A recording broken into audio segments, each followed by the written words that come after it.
L'invité de la matinale, Louis Dauphren, Étienne Pépin.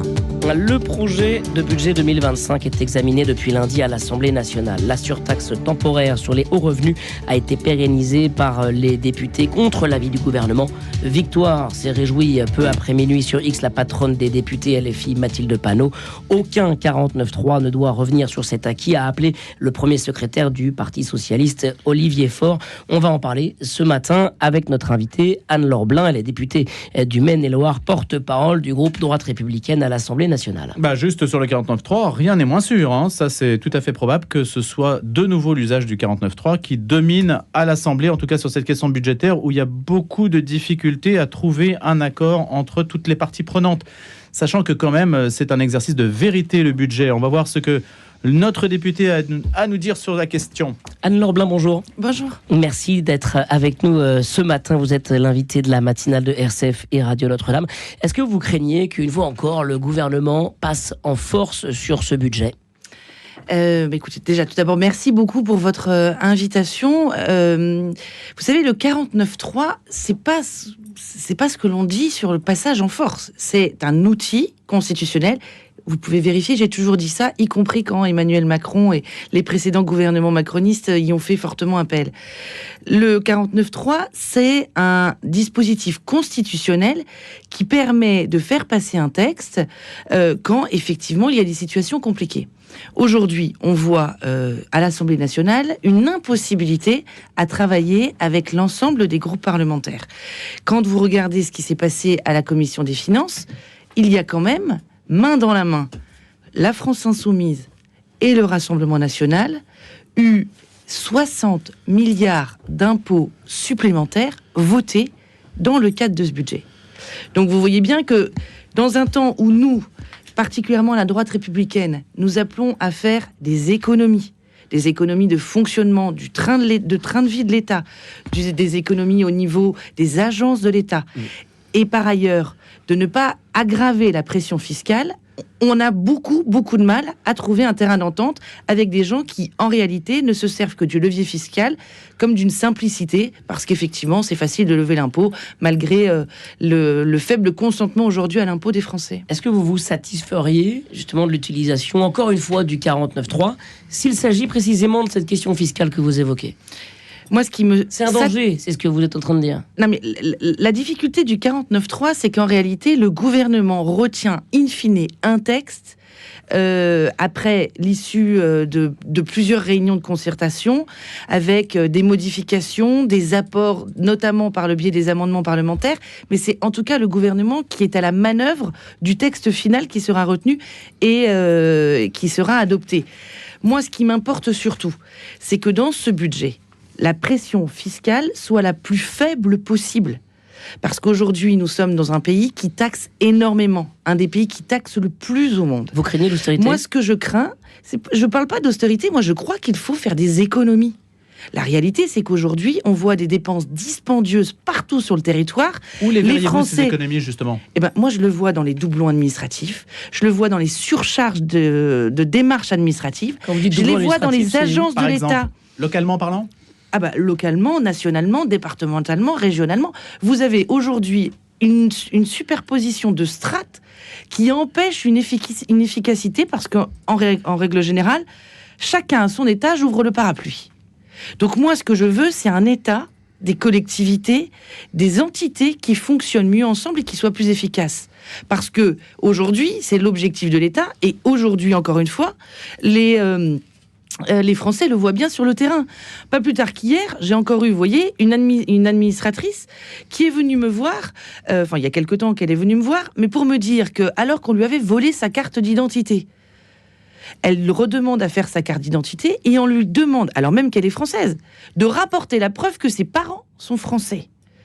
Donc évidemment, il y a des mesures de lutte contre les fraudes au papier d'identité. C'est une certitude et c'est nécessaire. Pour autant, est-ce qu'aujourd'hui, on doit arriver à de telles aberrations de prouver la nationalité française de vos parents alors même que vous êtes français ? On voit bien qu'on est rentré dans un système administratif qui est en autogestion totale. En réalité, on n'a absolument plus aucune prise. Et c'est d'ailleurs la raison pour laquelle, moi, je crois profondément que les politiques à considérer qu'ils ont courage et volonté, peuvent reprendre la main sur une administration qui est totalement en roue libre. Estimez-vous, comme François-Xavier qui nous écrit, que les mairies, les intercommunalités ont créé des postes de fonctionnaires de façon outrancière, des régions dont le train de vie avec des services de communication pléthoriques et des parcs automobiles dignes de grands groupes industriels, nous subissons la mise en scène de personnalités aux égaux démesurés. Et puis il parle de l'intercommunalité bretonne, il ne cite pas laquelle, mais voilà ce qu'il dit. Je suis effaré de ces dépenses inutiles comme la hausse des taxes, la taxe de 114% pour la taxe d'habitation en 2023. Ne parlons pas de la taxe foncière qui a plus que compensé la suppression de la taxe d'habitation. Non mais il faut regarder à tous les étages. Là par exemple, les doublons administratifs, est-ce que vous percevez cette réalité, bien sûr, vous, chez vous, là où vous êtes? Évidemment. Il faut regarder les doublons, il faut regarder effectivement la surcharge administrative à tous les étages. Alors je vois depuis ces derniers jours que chacun essaie de se renvoyer la balle. C'est pas nous, c'est eux, c'est pas eux. À un moment donné, chacun doit regarder midi à sa porte. Il y a des doublons partout, il y a eu des transferts de compétences, ça c'est vrai aussi. Mais pour autant, on voit bien que chacun s'occupe de tout sans jamais être responsable de rien. Donc il faut réellement qu'au plus haut niveau de l'État, puisque c'est au plus haut niveau de l'État, aux parlementaires, aux représentants de la nation, de faire le point sur ce qui fonctionne, sur ce qui ne fonctionne pas, sur ce qui coûte cher et ce qui est inutile. Et aujourd'hui, plus que jamais, on doit avoir, encore une fois, ce courage et cette volonté.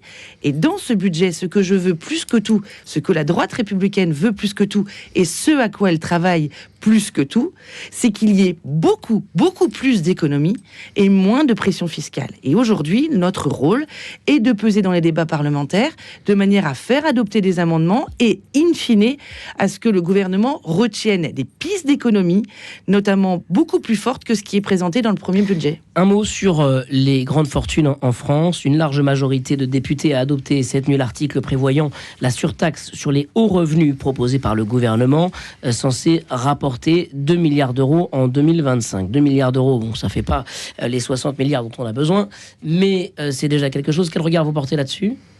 Mais c'est symbolique.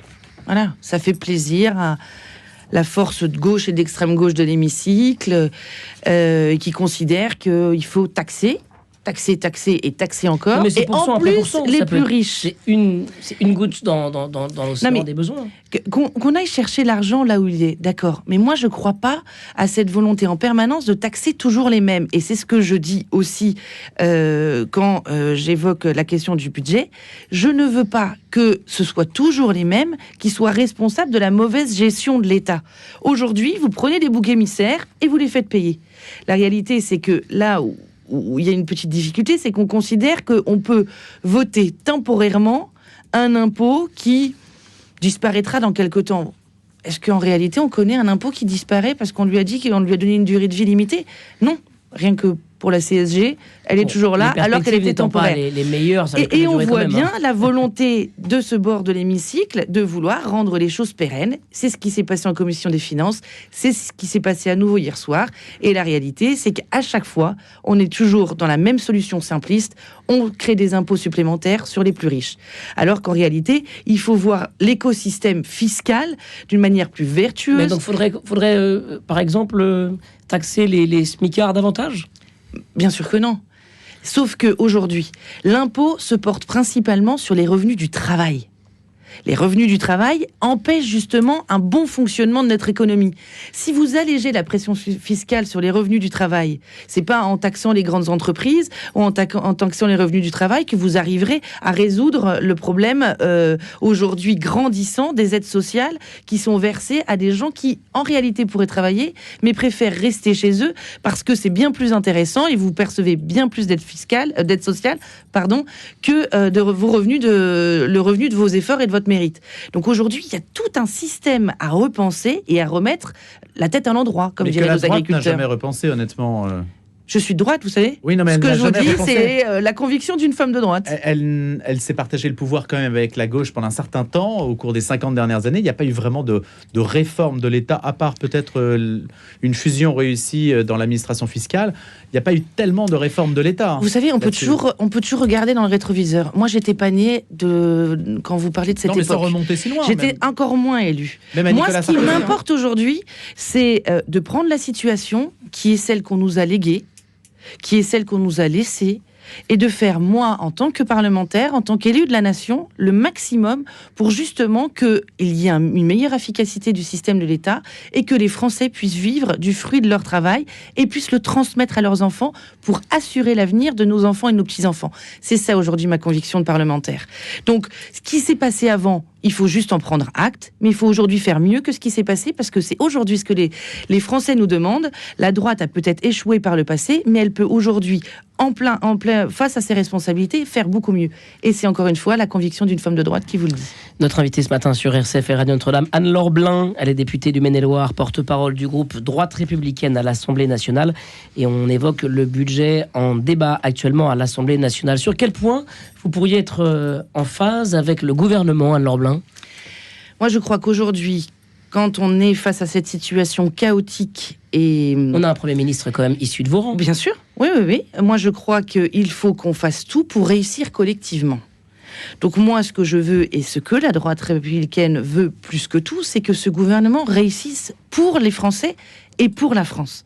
Donc il faut, et c'est mon objectif à moi de parlementaire, de député, faire remonter tout ce qui se passe sur le territoire.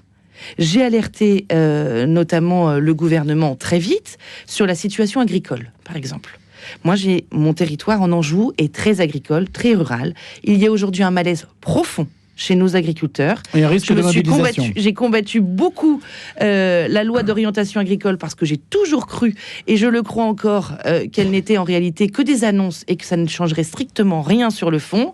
La réalité, c'est que plusieurs mois après, avec une dissolution entre-temps, la situation est presque pire. Donc moi, ce que je veux, c'est que le gouvernement se concentre aussi sur la ruralité, sur les problématiques rurales et sur la question des agriculteurs. Mais que peut-il faire ? C'est plus que vital. Que peut-il faire, Anne-Laure Blin, sachant que ce sont surtout des directives européennes qui régissent la vie des agriculteurs ? Ce qu'on peut faire, c'est avoir une volonté et un courage. Vouloir détransposer un certain nombre de mesures qui sont aujourd'hui drastiquement interdites sur le territoire national, alors qu'elles sont autorisées à l'Union européenne, simplement en prenant des décisions de revenir sur les interdictions. Vous voyez, je prends par exemple l'exemple de l'ANSES. L'ANSES, et ça rebondira sur ce que je vous disais tout à l'heure, c'est une agence de l'État qui est en totale autogestion, qui interdit des molécules sur le territoire national alors même qu'elles sont autorisées à l'Union européenne. Vous revenez sur cette autogestion de l'ANSES, ou alors presque même vous mettez en questionnement son efficacité et son utilité. Il y a aujourd'hui un certain nombre d'agences de l'État qui justement créent cette transposition supplémentaire qui est inutile, qui coûte cher aux contribuables et qui ne fait que renforcer le poids des normes. Donc je crois qu'avec une volonté et un courage, on peut y arriver. Et puis après, plus globalement, ça revient aussi sur ce que je vous disais, il faut libérer les énergies, libérer la volonté de mettre un argent au pot quand vous êtes entrepreneur. Un agriculteur, c'est un entrepreneur comme un autre, dans un domaine spécifique, mais c'est un entrepreneur. Il faut libérer les énergies, éviter de les accabler en réalité à chaque fois d'un stigmatisme. Il faut que quand ils mettent leur argent personnel au pot, on puisse les accompagner à faire ce qu'ils veulent faire, parce qu'aujourd'hui, c'est leur engagement. Créer une entreprise, c'est pas évident. Il faut que le pouvoir politique prenne des mesures qui les accompagnent et qui ne les coincent pas à chaque coin de rue parce que vous n'êtes pas dans les clous de tel ou tel. Si on prend l'exemple de la relation entre les producteurs de lait et les industriels, les grosses sociétés industrielles, qui sont aussi donc des vaisseaux du capitalisme triomphant que la droite républicaine aussi soutient, parce que ça pourvoit des emplois. Ça s'appelle les relations commerciales. Voilà, oui, mais l'État ne peut pas grand-chose. Il n'a pas trouvé de solution dans les rapports entre producteurs et grossistes. Est-ce que vous pensez véritablement que l'État interventionniste peut réguler tout le marché économique ? Non. Nous, notre rôle donc de vous laissez les parlement... gros dicter leur loi aux petits? Non, je donne, pas du tout, absolument pas. Je donne tous les moyens aux petits de pouvoir justement lutter contre les gros. Aujourd'hui, la grande difficulté, c'est que vous avez des grandes entreprises qui peuvent avoir, en fonction des dispositifs qui sont votés, des capacités à s'adapter. Alors que vous réduisez les marges de manœuvre ce que vous appelez les petits, mais qui ne sont pas pour moi des petits, qui sont la réalité et la force vive de notre économie. La plupart de notre PIB est fait, vous savez, par nos TPE, nos PME, nos ETI dans nos territoires. J'ai très peu d'entreprises du CAC 40, voire aucune dans mon territoire. La réalité, c'est que ce sont ces entreprises, parfois familiales, souvent familiales même, qui font fonctionner notre économie. Et donc, il suffit simplement que quand on vote dans l'hémicycle, on prenne la réalité de ce que c'est que la vie dans une entreprise unipersonnelle, la vie d'un artisan, la vie d'un commerçant, la vie d'une entreprise familiale, et qu'on adapte notre dispositif plutôt que de les contraindre en permanence, ce à quoi les gros sont parfaitement capables de s'adapter, absolument pas les plus petits. Voilà. Donc c'est simplement trouver des moyens juridiques qui permettent aux petits, comme vous les appelez, mais en tout cas qui sont pour moi les forces vives de nos territoires, qui permettent d'avoir des dispositifs pour justement assumer et assurer la compétitivité mondiale. Juste un mot rapide sur les droits de mutation, par exemple, pour transmettre une propriété familiale, pour transmettre une entreprise familiale. Là, vous avez une solution fiscale ? Exactement. Nous avons déposé, pour remettre notamment en place le dispositif qu'on appelle Dutreil. On a proposé en matière de transmission des dispositifs, tout comme on le pense plus globalement pour les successions. Vous voyez, nous, on veut alléger la pression fiscale sur les successions, ce que d'ailleurs d'autres dans l'hémicycle ont refusé, puisqu'ils ont augmenté la question fiscale sur les successions. Donc, bien sûr que la transmission est fondamentale, et donc il faut que, effectivement, dans ce texte de projet de loi de finances, il y ait des mesures adaptées. Merci beaucoup Anne-Laure Blin d'avoir été notre deux. invitée ce matin. Je rappelle que vous êtes députée du Maine-et-Loire, porte-parole du groupe Droite républicaine à l'Assemblée nationale. Ensemble, on est revenu sur cette discussion qui continue à l'Assemblée nationale autour du budget de l'État 2025.